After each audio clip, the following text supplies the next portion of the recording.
অর্ধ শতক ধরে এই কাফেলার চলছে মিছিল অবিরাম।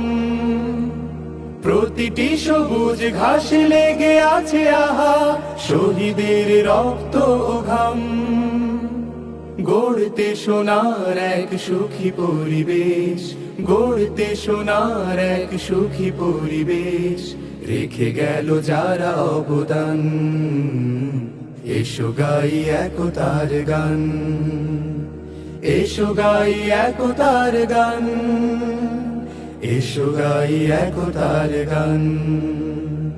আমরা তো মালিকের কাফেলার সাথী, যে মালিক আমাদের প্রেরণার বাতি। আমরা তো মালিকের কাফেলার সাথী, যে মালিক আমাদের প্রেরণার বাতি। নবী রাসূলের পথে দাওয়াতি